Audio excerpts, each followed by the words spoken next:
ఇస్తే ఈయన మాకు వెస్టేజ్ పుణ్యమా అని చెప్పని 15 రోజుల్లో రిజల్ట్ వచ్చింది. అప్పుడు గుండెకి ధైర్యం చెప్పుకొని మాకు మేముగా నువ్వు ఫస్ట్ ఉన్నాడు నీ ఎంత నేనున్నా మా మేడం చెప్పి సంవత్సరాల రోజులు ఆమెను ముందు నడిపించి ఇప్పుడు నేను ఒకసారి బోర్డు క్యాంపుకి పోతే దీనికి వాల్యూ ఏంది, నేను చేసే ఉద్యోగంలో ఏముంది, ఆడ ఓన్లీ జీతం మాత్రమే ఉంది, జీవితం లేదు అని చెప్పని తెలుసుకోవడం జరిగింది.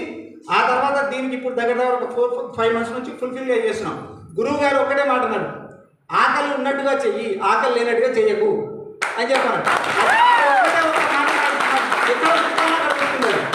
ఆ రోజు నుంచి ఫుల్ఫిల్గా ఫ్లెక్సిబుల్గా చేస్తున్నాం. యూనిఫామ్ ఉంటే కూడా యూనిఫామ్ ఉద్యోగం నుంచి పెట్టుకోవడానికి వచ్చిన ఆల్రెడీ ఉద్యోగం నడుస్తూనే ఉన్నాడు. ఎవరు అడిగితే నేను ఉద్యోగంలో ఉన్నా అని చెప్పనుకోవాలి, నేను మాత్రం మీద ఉన్నా. అది మా పరిస్థితి. ఓకే, అది చేసుకోండి సార్, చాలా బాగుంది. 14 ఏళ్ళ నుంచి ఉద్యోగం చేస్తే ఒకరి కింద బానిసగా ఉద్యోగం చేస్తే ఇప్పుడు 70